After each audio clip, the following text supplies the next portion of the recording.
I moved into Highland Crest condominiums during a mild autumn day.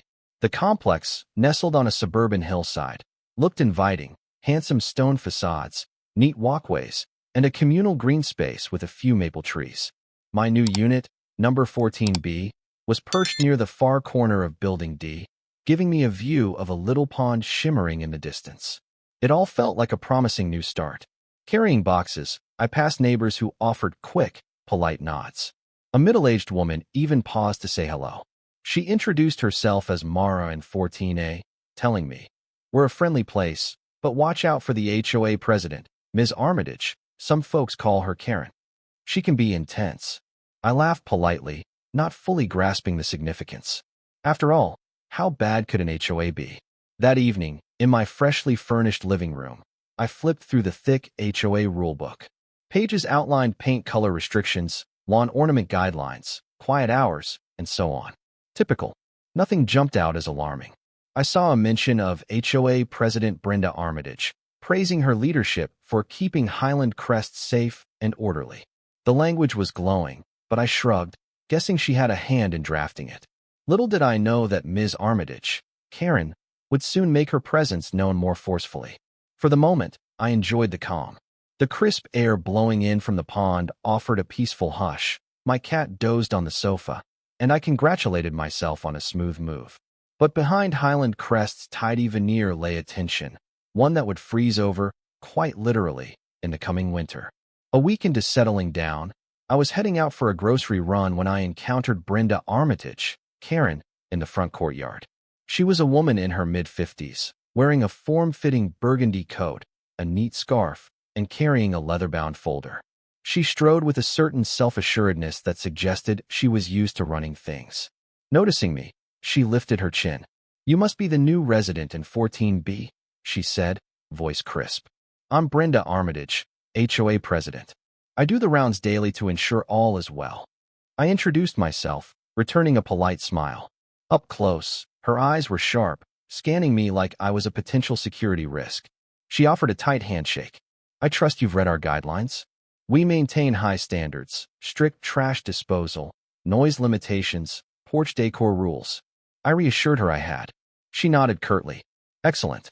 We want to keep Highland Crest exemplary. If you see anything amiss, come to me immediately." With that, she gave a brisk goodbye and continued her rounds. I watched her go, uncertain whether to find her dedication admirable or overbearing. Over the next few weeks, I overheard stories from neighbors about how Ms. Armitage had confronted them for leaving a bike too long on a porch, or for placing a potted plant that clashed with the approved color scheme. The more I listened, the more I realized her rigidity spurred quiet resentment. Many indeed called her Karen behind her back, rolling their eyes at each mention. Still, she hadn't targeted me directly. So, I let it pass, focusing on enjoying my new condo. The quiet pond, the gentle breezes, and crisp autumn leaves lulled me into thinking the place was a sanctuary from drama. Autumn advanced into late November. Temperatures dipped, leaves turned brittle, and the pond iced over at the edges. The HOA posted reminders about winter guidelines, shoveling rules, de-icing walkways, etc. Ms. Armitage, Karen, began stepping up her daily patrol, sometimes leaving bright pink notices on doors for minor violations, like a misplaced holiday wreath or late trash bin retrieval. One crisp morning, I came out to find a pink note pinned on a neighbor's door, scolding them for unapproved window decor. Another unit got one for improper matte color. I shook my head at the pettiness. Meanwhile, I stayed under the radar, following the letter of the bylaws to avoid giving her reason to single me out. Mara, from 14A, joked that Ms. Armitage must have an invisible rule generator because new nitpicks popped up each day. But we tried not to let it ruin the holiday spirit. Some neighbors put up festive lights on their porches, while others arranged tastefully subtle decor to avoid Ms. Armitage's wrath. Despite the tension, I found myself excited for the winter months. Cozy nights by the fireplace, maybe building a small snowman in the courtyard. I had no idea that Karen's meddling would soon escalate into a bizarre ice-related stunt. In early December, Ms. Armitage posted a building-wide email about winter safety. She warned that any ice patches on balconies or entryways must be cleared promptly. She cited an incident from last year where someone allegedly slipped on a frozen porch. "We cannot allow potential hazards," she wrote. "Failure to remove ice could result in fines." Given that we hadn't even had heavy snowfall yet, many found her message premature. But Ms. Armitage insisted we remain vigilant. She proposed each building keep a bin of salt or de-icing chemicals near the main entrance. This was standard enough. But the second part of her note was odd. Residents are advised to avoid letting water accumulate and freeze near their doors. She claimed people sometimes left water buckets or potted plants that dripped, forming slippery patches. Any sign of frozen water outside a unit will be deemed a violation, she threatened. I found the tone extreme, but shrugged it off. My porch had no potted plants or water sources, so I'd be fine. Or so I thought. The idea that Ms. Armitage would personally create a freezing hazard never crossed my mind. But something in her fixations with frozen hazards signaled that winter might bring out her controlling side full force. The first real winter storm arrived mid-December, dusting the complex with a few inches of snow overnight. The maintenance crew salted the sidewalks. Residents brushed snow off cars. Ms. Armitage roamed about, scolding people for tardy snow clearing on their porches or steps. She left multiple pink notes on rails or doors that accumulated too much snow, as if we were each responsible for clearing every flake the instant it fell. A neighbor, John, told me Ms. Armitage had threatened him with a fine for having a dangerous icicle on his gutter. He told her it was outside his direct control. Icicles form naturally in cold weather. But she was adamant, demanding he find a ladder and remove it. The building was collectively exasperated, but we tried to placate her, not wanting a bigger fight. Throughout this, Ms. Armitage's mania for policing frozen water hazards deepened. People joked that if she saw a single patch of ice, she'd probably corner you with a salt shaker. That was only half an exaggeration. She literally carried a small container of salt in her coat pocket, sprinkling any suspicious patch she encountered. It might have been comedic had it not come with the threat of fines. I was grateful my own porch was somewhat sheltered, so no ice built up. But Ms. Armitage's fixation on all things ice would soon take an unexpected, malicious turn, targeting me in a scenario so petty, it was hard to believe. It happened just after New Year's. We'd rung in the holiday quietly. Neighbors visited each other for small gatherings. Ms. Armitage posted another reminder about post-party trash disposal, typical of her fussing. By now, we'd grown used to ignoring the constant bulletins.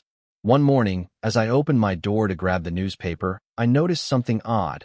A plastic bin, about the size of a small cooler, resting flush against my door. It was half filled with water. My immediate reaction was confusion. Had someone placed it there by mistake? No note, no label. The water was freezing cold to the touch. It wasn't mine, nor any neighbor's bin that I recognized. Puzzled, I carried it a few feet away and left it near a communal walkway, hoping whoever owned it would retrieve it. Later that day, I returned to find it back by my door, still full of water. This time, the water had begun to freeze at the top. That was strange. Was someone deliberately placing it there? I asked around. Mara said she hadn't seen who did it. Another neighbor, Harriet, said Ms. Armitage had walked by earlier, messing around with something near my door. Harriet couldn't see exactly what, but Ms. Armitage was definitely lingering suspiciously. A creeping suspicion formed. Was Ms. Armitage, Karen, intentionally placing the bin of water to freeze outside my door? Maybe to create a scenario where she could find me for frozen hazard. It sounded ridiculous, but also bizarrely plausible, given her mania about ice. If so, she was staging a violation. But why me? Possibly because I was new and hadn't had any direct conflicts yet, so she wanted to assert her authority. Or maybe it was random. Either way, it felt malicious.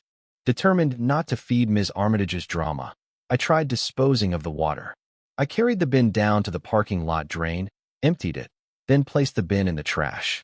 Problem solved, I thought. But the next morning, there it was again, filled with water, partially frozen, nestled right against my threshold. My annoyance grew. No one else had a random ice bin outside their door, only me. I tapped the ice, discovered it was forming a solid block. Ms. Armitage's plan, presumably, was that if I left it there, it'd become a slick hazard on my porch, letting her issue me a fine. But I was actively removing it. So how was it reappearing? I decided to confront Ms. Armitage. I found her in the lobby, peppering a neighbor with instructions on de-icing the ramp. I waited for her to finish, then politely asked, "Ms. Armitage, do you know anything about a plastic bin full of water that keeps showing up at my door?" She feigned ignorance. "I have no clue what you're referring to. Perhaps another resident left it. Why ask me?" Her expression was a perfect mask of innocence, though her eyes flickered with something else. Maybe satisfaction that I was unsettled. I explained that it kept reappearing with water, freezing, which could cause a slip hazard. She simply shrugged. "We can't have slip hazards. You'd better handle it promptly, or I'll have to note a violation." With that, she walked away. At that moment, I was sure she was behind it, gaslighting me into dealing with a contrived ice problem. Her motive might be to test my compliance, or just to amuse her petty sense of power. Regardless, it was time to turn the tables. That evening, I invited Mara and Harriet over for tea to discuss the situation. They were outraged on my behalf, calling Ms. Armitage's bin stunt downright weird. We brainstormed how to handle it. I could set up a camera to catch her in the act, but that might escalate tensions. Another approach was to keep disposing of the water, hoping she'd give up. But she seemed persistent. Then Harriet said, half-jokingly, "What if you turn the ice to your advantage? Show Ms. Armitage you won't be intimidated." Mara giggled. "You could hold a winter-themed get-together, like an ice party, right in front of your door." I laughed, but the idea stuck. Why not? If Ms. Armitage wanted to supply ice, I could ironically turn it into something positive. Harriet suggested a pun. Invite folks for an ice-cream front porch party, store the ice cream outside in the freezing bin, and enjoy treats with neighbors. That would be a comedic twist on Ms. Armitage's sabotage. If she insisted on placing ice at my door, I'd convert it into a communal treat station. We found the concept hilarious. It might not stop Ms. Armitage's antics, but it could unify neighbors in a lighthearted protest.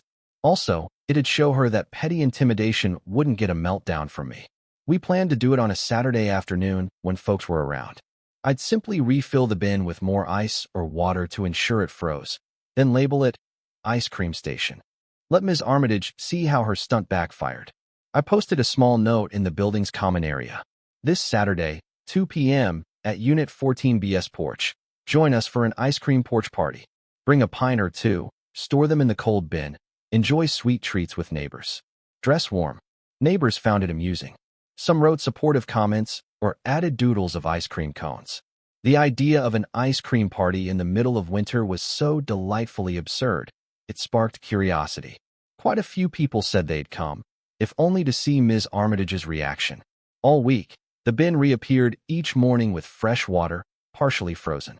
I tested the temperature. Consistent sub-freezing nights meant it formed a decent chunk of ice. Perfect for chilling ice cream. On Friday night, I left a short note on the bin, reserved for Saturday's party. "Thanks, Ms. Armitage's winter delivery." Maybe a bit cheeky, but I was done mincing words. That final note must have annoyed Ms. Armitage. But come Saturday morning, the bin was still there, half-iced. Harriet helped me toss in extra ice cubes from my freezer, creating a makeshift cooler. Around 1:30 p.m., neighbors trickled by, dropping pints of ice cream and toppings into the bin. The courtyard was cold but sunny. People wore coats, gloves, and scarves, excited for the novelty. By 2 p.m., about a dozen neighbors clustered around my porch, chatting and laughing as they scooped ice cream from the frosty bin. Harriet brought chocolate sauce. Mara provided colorful sprinkles. Others arrived with brownies or cookies. We set them on a small folding table by my door. The atmosphere was festive, if chilly. Music played softly from a portable speaker. Even in the biting winter air, folks were giddy to gather for ice cream, a quirky break from typical winter gloom. Some joked about Karen's free ice supply. Others teased that Ms. Armitage was unwittingly the party sponsor. We laughed over how she must be fuming. A few had half expected her to storm out, demanding we stop. But so far, she was nowhere in sight. Possibly she was biding her time or quietly observing from somewhere. We didn't care. Everyone was having a blast. We occasionally had to stomp our feet or sip hot cocoa. Someone brought a thermos to stay warm. But the novelty of an outdoor ice cream party in winter overshadowed the cold. I felt a rush of satisfaction seeing neighbors connect and grin at Ms. Armitage's scheme turned into something positive. Then, about half an hour into the event, We saw Ms. Armitage appear at the end of the walkway, arms folded, scanning the group with a withering stare. Clad in her maroon coat, Ms. Armitage approached, her expression taut. "What is the meaning of this?" she demanded, voice echoing in the chilly air. She pointed at the bin. "We do not allow unauthorized gatherings that block walkways or create potential slip hazards." My neighbors and I looked around. The walkway remained clear. We stood on my private porch area. Harriet politely replied, "We're just enjoying some ice cream. Nothing's blocking access." Ms. Armitage's gaze zeroed in on the bin. "That container is filled with ice, which could melt and cause a slippery condition. This is precisely the hazard I warned about." I stepped forward calmly. "We've placed absorbent mats and towels around, ensuring no water accumulates. The temperature is well below freezing, and we're being vigilant about any spills." She opened her mouth, searching for a retort. Another neighbor, Daniel, chimed in. "We read the bylaws. We're allowed to have small gatherings on our porch. This is not a common walkway." Others nodded, seeing no immediate rule violation to latch onto. Ms. Armitage's frustration rose. She pointed at the ice cream. "Serving food outside? That might attract pests." We all exchanged glances, stifling laughter. Pests were unlikely in sub-zero conditions. Harriet said, "It's all contained, and we'll clean up thoroughly. No risk, Ms. Armitage." Seething, Ms. Armitage realized she had no legitimate grounds to shut us down. She tried once more. "You must disband or face repercussions. The HOA, we will not tolerate unsafe gatherings." The crowd quietly defied her, continuing to chat, scoop ice cream, ignoring her ultimatum. A soft snicker rippled through. Ms. Armitage, outnumbered, glared one final time, then turned on her heel and stalked away. We saw her pulling out her phone, possibly calling a board member or the property manager. But within minutes, it was clear no one else was rushing to her aid.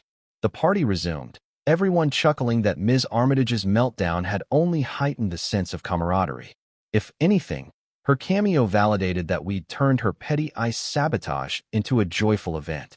About half an hour later, as we were finishing our treats and wrapping up, the property manager, Mr. Bates, arrived. He wore a sheepish expression, as if Ms. Armitage had summoned him. Approaching politely, he cleared his throat.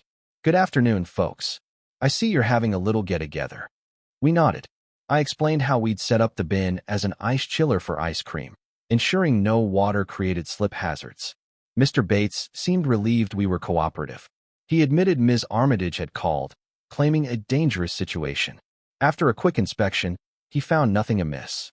The walkway was free, the bin stable, with mats to catch any drips. "Well," he said quietly, "I see no code violation. Just be mindful as it melts. Maybe empty it soon." Officially, the HOA can't forbid porch gatherings, and there's no specific rule about storing ice on your own porch. We thanked him. Harriet teased, "Will Ms. Armitage face any consequences for placing ice at the door in the first place?" He shrugged, obviously not wanting to spark more conflict. We understood. He was stuck between Ms. Armitage's demands and our rightful freedoms. After Mr. Bates left, we concluded the party on a high note, distributing leftover brownies and carefully disposing of the used cups. Some neighbors joked we should do it again next weekend if Ms. Armitage didn't relent. Everyone parted ways, content that we'd turned a petty sabotage into a communal triumph. News of our ice cream porch party spread quickly around Highland Crest. Neighbors who hadn't attended heard about Ms. Armitage's attempt to shut it down and how the property manager found nothing wrong. People began remarking that Ms. Armitage's pattern of petty intimidation was losing its sting. If residents could collectively push back, she had fewer ways to enforce her arbitrary whims. Interestingly, some who had previously been passive started speaking up. They realized Ms. Armitage's scare tactics, like threatening fines or citing vague bylaws, only worked if people cowered. The ice cream party showed a comedic form of resistance that didn't break any rules. Mara told me that Ms. Armitage was complaining to certain board members about rabble-rousers. But the board, seeing no real violation, didn't want to escalate. Ms. Armitage found herself with fewer allies, especially since nobody liked her attempt to literally freeze out a resident. Meanwhile, I continued my daily routine. The bin still appeared sometimes with fresh water, presumably Ms. Armitage's doing. But I'd dump it in the drain or use it to chill more ice cream or soda. The more she tried to use ice as a weapon, the more we turned it into something amusing. The hidden message: we refuse to be bullied. A few days after the party, a neighbor named Tony found a second bin of ice outside his unit. He suspected Ms. Armitage was broadening her sabotage. Tony, a witty fellow, decided to place plastic ducks in it, turning it into a mini winter pond decoration. He snapped photos and posted them on the building's private social media page, captioning it, "Thanks, Karen, for the new duck pond." Residents loved it. Enraged, Ms. Armitage confronted Tony, warning him that playful allusions didn't negate the hazard. He calmly retorted that it was no hazard if maintained, referencing how he kept mats around and drained any melt. She had no response. This pattern repeated with Harriet too. She found a small plastic container, half frozen, outside her door. Harriet turned it into a planter for hardy winter succulents, labeling it Karen's Ice Garden. The more Ms. Armitage tried distributing clandestine ice bins, the more neighbors found creative ways to repurpose them. The entire building turned her frostiness into inside jokes. It was as though Ms. Armitage's campaign had backfired spectacularly. Instead of cowering, we collectively mocked her. The tension lessened because we refused to take her seriously, fueling camaraderie among neighbors. Ms. Armitage must have felt her power slipping, but she still refused to concede. The HOA board held a monthly meeting in mid-January. The agenda included winter conditions, porch hazards, and resident feedback. Ms. Armitage started the discussion by complaining about a growing disregard for safety, referencing the ice bins that people ironically turned into party coolers, duck ponds, or planters. She insisted these stunts risked liability if someone slipped. But residents retorted that Ms. Armitage herself was the one placing those bins without permission. They demanded the board address the real problem: malicious distribution of ice to create fake hazards. Ms. Armitage bristled, denying direct responsibility. Some asked for security footage to see who was leaving bins. Ms. Armitage claimed the cameras in the hall were inconclusive. Many suspected she'd erased or withheld footage. Ms. Crane, a board member known for impartiality, said the board needed real evidence before accusing Ms. Armitage. She also stressed that no one had actually slipped on these bins, so it was all purely theoretical risk. Meanwhile, she told Ms. Armitage, "If you suspect hazards, address them properly instead of anonymously placing bins." Ms. Armitage, cornered, insisted she had no involvement. The board resolved to pass a clarifying guideline. No one shall place or leave containers of water or ice outside another resident's door without explicit consent. It sounded absurdly specific, but it effectively banned Ms. Armitage's bin tactic. She voted against it, but the rest of the board overrode her. Another small victory for the community. As February rolled in, the cold intensified, the pond fully froze. Children skated under adult supervision, the courtyard draped in snow. The complex looked picturesque. Despite Ms. Armitage's attempts at inciting fear about slip hazards, the building functioned normally. The maintenance crew salted walkways, and residents who traveled often found their neighbors helping shovel. A sense of communal spirit grew. People still joked about the ice bins, though Ms. Armitage seemed to have curtailed them after the new board guideline. With no new bins appearing, the novelty wore off. Still, Harriet teased that if Ms. Armitage tried again, we'd host a second Ice-Cream Porch Party, Part 2. I occasionally spotted Ms. Armitage patrolling the hall, scowling at any sign of wet footprints or drifting snow. But her earlier bravado had lessened. She found herself overshadowed by the building's collective refusal to cave. Each day, we minded our spaces responsibly, gave no ground for petty fines.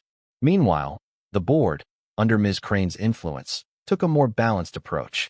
Ms. Armitage's once unchallenged authority was slipping like ice underfoot. Word spread that a spring election for the HOA board was coming, offering a chance to replace Ms. Armitage as president. Many neighbors were excited. Ms. Crane, though more moderate, planned to run for the top position if enough people supported her. Mara, Harriet, and Tony rallied behind Ms. Crane, recalling her fair stance in the bin fiasco. Ms. Armitage signaled she might seek re-election, claiming she'd kept the community safe. But folks who were burned by her petty tactics, ice bins, pink notes, etc., were eager for change. A few still admired her strictness, but the majority, especially after the comedic ice incidents, saw her as petty, controlling, and dishonest about her involvement. I considered volunteering as well, but decided my schedule was too busy. Still, I committed to campaigning for Ms. Crane, who promised to preserve legitimate safety measures without infringing personal freedoms. The upcoming election added an undercurrent of tension. Ms. Armitage might double down on fear-based claims about winter accidents to garner votes, or she might attempt new stunts. We braced ourselves, determined not to let her sabotage the progress we'd made. In early March, a mild spell arrived, causing a quick thaw of snowbanks. Water trickled along gutters, leftover ice turned slushy. People peeled off layers, enjoying a taste of spring. Yet, one morning, I found, again, a plastic bin of water outside my door. This time, it wasn't frozen because temperatures had risen. But the message was clear: Ms. Armitage, or someone acting on her behalf, hadn't given up. I sighed, disposing of the water in the drain. Then I left the bin in the lobby with a note, found near 14B. Please claim if it's yours. By evening, the bin vanished, presumably Ms. Armitage retrieving it. Harriet saw Ms. Armitage carrying it under her arm, wearing a frustrated expression. Perhaps she wanted to freeze it again, but was thwarted by the warm spell. Neighbors laughed. Karen's ice trick is worthless in the thaw.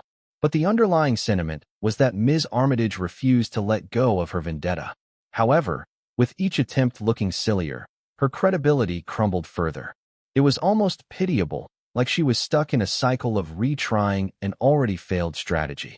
We carried on, ignoring her or turning it into jokes. Her intimidation lost all bite.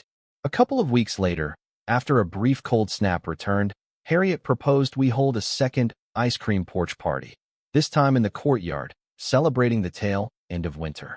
The success of the first had left many neighbors clamoring for more communal fun. Ms. Armitage might try to disrupt it, but we felt confident after last time. We posted a sign: Ice Cream and Hot Cocoa Party. Saturday, 3 p.m., courtyard near Building D. Bring your favorite ice cream flavors. We'll have a portable cooler with ice. Also enjoy hot cocoa to stay warm. Everyone welcome. The mention of portable cooler with ice was a playful nod to Ms. Armitage's fiasco. If she dared to interfere again, she'd look even more ridiculous. This time, nearly the entire building was on board. Some dog owners asked if they could come with their pups. Someone else offered to bring a fire pit if allowed. The board gave quick approval for a small outdoor gathering, so Ms. Armitage had no official recourse. Saturday arrived, the day mild enough for an outdoor event despite lingering patches of snow. About 30 people showed up, a huge turnout by Highland Crest standards. Children squealed, weaving around with cups of cocoa, while adults chatted happily, scooping ice cream from a large cooler Harriet borrowed. The mood was festive, bridging the gap between winter's close and spring's promise. Naturally, Miss Armitage appeared, stepping around the corner in her usual formal coat. She wore a pinched expression, scanning the throng. No pink notes in hand this time. Perhaps she realized that tactic was overused. She approached Ms. Crane, the board member, presumably to lodge a complaint. From a distance, we saw Ms. Crane calmly stand her ground, shaking her head. Ms. Armitage gestured at the cooler, presumably ranting about hazards or misuse of common space. Ms. Crane gently pointed out the board had authorized the gathering. Ms. Armitage's face reddened with frustration. She huffed, shoulders tense, then marched off. It was a symbolic moment. Ms. Armitage's last-ditch interference fell on deaf ears. The communal spirit overshadowed her negativity. People continued passing around ice cream cones, joking about the Karen-provided ice. Meanwhile, Ms. Armitage disappeared into the building, likely fuming. She'd lost the ability to control us through fear or arbitrary rules. The atmosphere soared with a sense of liberation. Eventually, the sun dipped. We tidied up, discarding cups and wiping any spills. The courtyard was left spotless. Another neighbor pointed out how Ms. Armitage's meddling ironically brought us closer. We parted ways, each step lighter, confident we'd weathered her silly sabotage attempts. Come April, the long-anticipated HOA board election arrived. Ms. Armitage campaigned vigorously, touting her experience and commitment to safety, but many saw that as code for her petty rule enforcement and personal vendettas. Ms. Crane offered a more balanced platform. Fair rules, real safety measures, but also respect for residents' autonomy. I cast my vote for Ms. Crane, as did the majority. The results were announced at a brief assembly. Ms. Crane won the presidency, beating Ms. Armitage by a significant margin. Ms. Armitage retained a seat on the board, but no longer held the top position. The crowd cheered. A weight seemed lifted from the room. Ms. Armitage's face was a mask of forced composure. She shook Ms. Crane's hand stiffly, offering a curt congratulations. Everyone suspected Ms. Armitage felt humiliated. She'd reigned unchallenged for years, but her missteps, especially the ice fiasco, pushed the community to demand new leadership. At last, the tide had turned. With Ms. Crane at the helm, the HOA's tone shifted. Petty fines and pink notes dwindled. Instead, the board introduced open forums, letting neighbors discuss concerns. They refined actual safety guidelines, ensuring winter surfaces were salted, but no trivial demands about icicle removal on short notice. Freed from Ms. Armitage's micromanagement, the community breathed easier. Ms. Armitage lingered on the board, occasionally protesting measures Ms. Crane proposed. But outvoted, she mostly retreated into silence. Some neighbors whispered that she was planning to move, though that was unconfirmed. Meanwhile, the rest of us carried on with a newfound unity forged in comedic defiance. The Ice-Cream saga became legendary, recounted to new residents as a bizarre anecdote about how Karen tried to sabotage someone with ice, but ended up sponsoring an ice cream porch party. By early summer, Ms. Armitage abruptly announced her resignation from the board, citing personal matters. Whether it was genuine or a graceful exit after losing her grip, no one knew. Some suspected she might eventually sell her condo. Others heard she'd remain, but keep a low profile. In any case, her departure from leadership signaled the final close of that strange chapter. People joked that the meltdown of Ms. Armitage's ICE campaign forced her out. In reality, it was probably a mix of factors: her tarnished reputation, Ms. Crane's popularity, and the comedic protest that made her look ridiculous. We'd proven we could stand against petty tyranny by refusing to bow to intimidation and turning adversity into a social event. By midsummer, the once icy bins were a memory. The courtyard blossomed with flowers, the pond sparkled in the sun. Our ice-cream porch party tradition lingered in memory, though we didn't replicate it in warmer weather. Instead, folks hosted barbecues, potlucks, or game nights. Highland Crest felt more like a neighborhood than ever before. Occasionally, Ms. Armitage was spotted walking the perimeter, no longer patrolling in an official capacity, just a resident going about daily life. She seldom spoke to others, her presence subdued. Some pitied her isolation, but recalled how her meanness brought it on. One day, Harriet attempted a friendly greeting, but Ms. Armitage only nodded and moved on. She might remain frosty, but we no longer felt threatened. If anything, our comedic approach, like turning forced ice into an ice cream social, became a blueprint for how to handle lesser annoyances. If someone tried petty sabotage, we'd find a humorous spin. Ms. Crane even commented in a board newsletter about community resilience, praising how neighbors overcame negativity by fostering shared events. As another winter approached, some neighbors proposed commemorating the anniversary of our Ice-Cream Front Porch Party. We decided to replicate it, albeit for pure fun this time, not as protest. Ms. Crane, fully supportive, gave official HOA approval for an anniversary ice cream social in the common lounge, open to all. We scheduled it for a Saturday in December, hoping for a whimsical echo of last year's spontaneity. The day arrived with a light dusting of snow, perfect ambience. A surprising number of residents turned up with ice cream, toppings, even homemade waffle cones. We decorated the lounge with winter-themed streamers. People reminisced about how Ms. Armitage's attempt to freeze me out led to the original party. Laughter abounded as we recounted the comedic standoff on my porch, Ms. Armitage's meltdown, and the property manager's baffled inspection. Some half expected Ms. Armitage to show. She didn't. We later found out she'd traveled out of town. In a way, that was fitting. Her presence might have stirred tensions. As it stood, the atmosphere was pure delight, neighbors forging deeper bonds. We raised plastic cups of hot cocoa in a mock toast. To silly sabotage turned sweet success. The synergy in that moment underscored how adversity can unite a community. Looking back on the ice bin fiasco, I marveled at how something so petty, One woman dumping water to freeze by my door could spark such a transformative journey for the entire building. If I had responded with anger or fear, Ms. Armitage might have succeeded in making my life miserable. Instead, channeling creativity and humor turned the tables.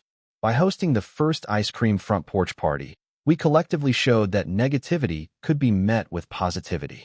This comedic approach deflated Ms. Armitage's intimidation tactics. Our small rebellious act emboldened neighbors to question other arbitrary demands. Step by step, we chipped away at Ms. Armitage's undue power. In the aftermath, Highland Crest gained a new board, a more open-minded leadership style, and a stronger sense of neighborly unity. Many credited the spark of comedic protest for galvanizing us. Harriet once told me, before the ice cream event, we all felt isolated, bullied by Ms. Armitage's random notes. But after, we realized we outnumber her, and with the right spirit, we can stand up together. I never expected to lead such a stand, let alone host a bizarre winter ice cream party. Yet it became a highlight of my time at Highland Crest. The bin that was meant to inconvenience me ended up storing sweet treats, bridging strangers into friends. In that, Ms. Armitage ironically became an unwitting catalyst for community. Though Ms. Armitage resigned from the board, she remained a resident. Some predicted she'd move, but a year passed without a listing for her condo. She kept largely to herself, acknowledging greetings with terse nods. Rumors said she was embarrassed by the fiasco, especially as more neighbors recounted the comedic meltdown. Possibly she realized no one feared her anymore, so her influence evaporated. Occasionally, she slipped pink notes around still. But with Ms. Crane in charge, those notes had no official weight unless they referenced actual bylaw violations. People typically ignored them or laughed them off. Ms. Armitage's aura of authority was gone, replaced by faint pity or annoyance. A part of me wondered if Ms. Armitage regretted her extremes. Could she reflect on how a petty attempt to freeze me out triggered her downfall? She'd never say so aloud. But if she learned humility, maybe that was progress. In any event, life moved on, and she receded into the background. One morning in spring, I walked near the dumpsters and spotted a familiar plastic bin, cracked along one side, presumably tossed out for good. Harriet, passing by, recognized it too. "Think that was Karen's original bin," she mused. I chuckled. "Probably. Guess it's retiring from service." We both had a moment of nostalgia, remembering the absurd frustration it once caused me. Harriet patted it and joked, "Rest in pieces, bin. You made quite the story." Then we left it to its final disposal. That felt symbolic, like we were discarding the last tangible relic of Ms. Armitage's sabotage. Everything else had changed for the better. As time rolled on, the community at Highland Crest blossomed in fresh ways. Ms. Crane's leadership fostered open communication. We formed committees for landscaping, holiday decorations, and social events. The sense of togetherness soared. Residents who rarely spoke before started collaborating on small improvement projects. The tension that once simmered under Ms. Armitage's reign melted away. Meanwhile, the comedic spirit that fueled the ice cream parties lived on. In summer, we organized a Frozen Summer Delight event, popsicles and shaved ice in the courtyard. Kids squealed in delight. Older folks joined in with board games. We never gave Ms. Armitage a reason to protest, because it was a fully sanctioned event. The memory of that first rebellious porch party lingered as a fond origin story of our community's transformation. Mara commented that we should write a short piece about it for the local paper's human interest column. How one HOA overcame a petty scheme with humor. I considered it, but decided to let the building's official newsletter handle it. Miss Crane, reading a draft, found it hilarious and encouraged me to share the story widely. But I felt we'd already accomplished the best outcome. A strong, connected community no longer at the mercy of a single Karen. Another year passed, bringing us once again to winter's edge. Snow dusted the courtyard. Reminiscent of that day, I found the bin outside my door.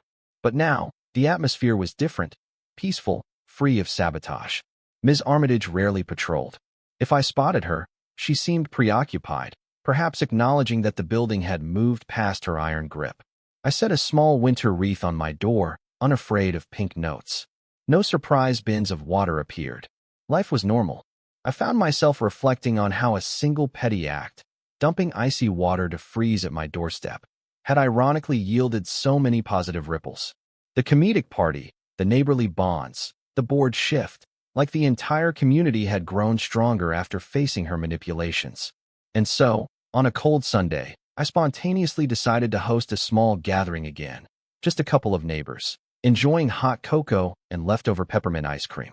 Harriet, Mara, and Tony came by, each with a warm grin.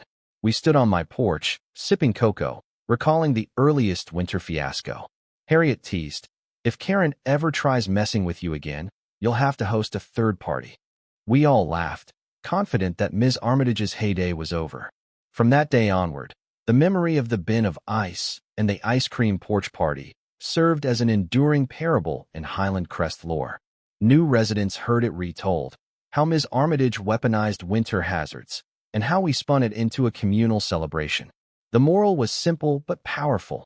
Negativity can be disarmed through unity, humor, and a refusal to be bullied. Even Ms. Armitage, we suspected, eventually realized her approach was unsustainable. Over time, she became just another resident, her name no longer whispered in dread but occasionally recalled as the butt of a joke about the time she tried to freeze us out. People moved on, the building thrived, and each fresh snowfall was met with calm confidence rather than paranoia. And so the story ends happily. The petty sabotage melted away along with the winter ice, replaced by a warm, neighborly bond. My porch stands free of hidden bins, the corridors echo with friendly greetings, and the board fosters real solutions instead of petty punishments. In the final analysis, Ms. Armitage's frosty scheme ironically gave birth to a bright new era for Highland Crest, where an ice cream party on a cold day stands as a triumphant reminder that even the iciest meddling can be transformed into sweet solidarity.